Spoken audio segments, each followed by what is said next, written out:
তো ঠাণ্ডাৰ দোকানক আছিলে আইফোন ল'ম বুলি, মানে মই নহয় দক মোৰ লগ পল্লৱে এটা আইফোন ল'ম বুলি কৈছিল। তো তাক ঠাণ্ডাৰ দোকানক লৈ আহিলোঁ।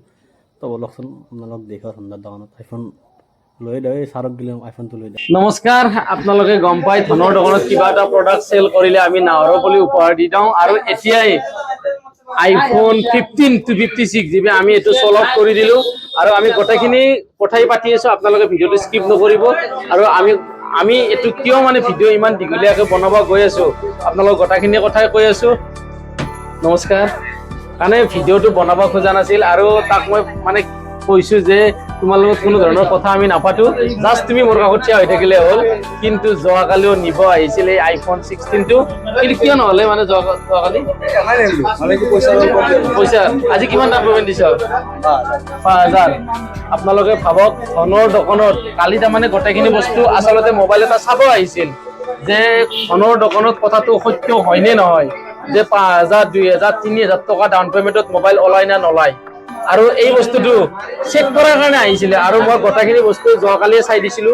যেতিয়া মই কৈছিলো যে তোমাৰ নামতো 5,000 ডিছকাউণ্টত এই মডেল আমি উলিয়াই দিম, তাৰপিছত আজি আহি কিনে 5,000 ডিছকাউণ্ট দি কিনে আইফোন 256 GB মডেলটো লৈ ল'লে। আৰু এওঁৰ লগত দাদাকো লৈ আহিছে, আৰু দাদাক মই বহুত বহুত ধন্যবাদ। আৰু এই চগতে মানে ফাইনেন্সটো দাদাৰ নামতে কৰিলে। আৰু মই এতিয়া দাদাক আমাৰ প্ৰতিষ্ঠানৰ ফালৰ পৰা এই নাৱৰবনীটো উপহাৰ দি লৈছো। আৰু দাদা, আমাৰ প্ৰতিষ্ঠানত যে আপুনি আহিলে বা ভাইটিও আহিছে, আপুনি কেনেকুৱা পাইছে আহি কিনে?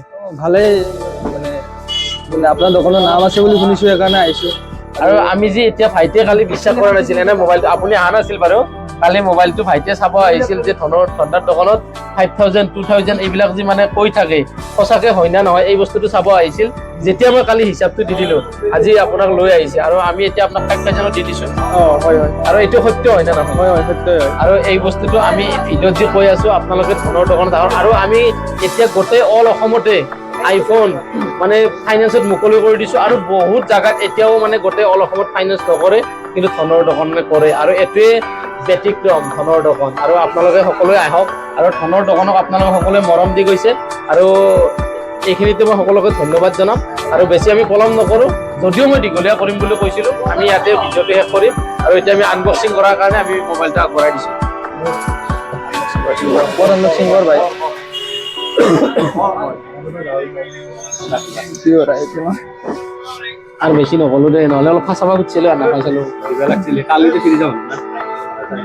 আৰু মানে ক'ব খুজিছিলে কি, মোবাইল মানে দোকানে বিৰাট দিগদাৰ দিয়ে। আজি মই ইয়াত থৈছো, ভাল ধৰণ দিছো। আৰু বেছি বুলি বেছি হৈ যায় না। মানুহখিনি চাই বেয়া নাপায়, সেইটো বস্তু কৰিলে বেছি ভাল পাই চাই। বেচাটো এনেকৈ ৰাখে না, দাঙি কিনে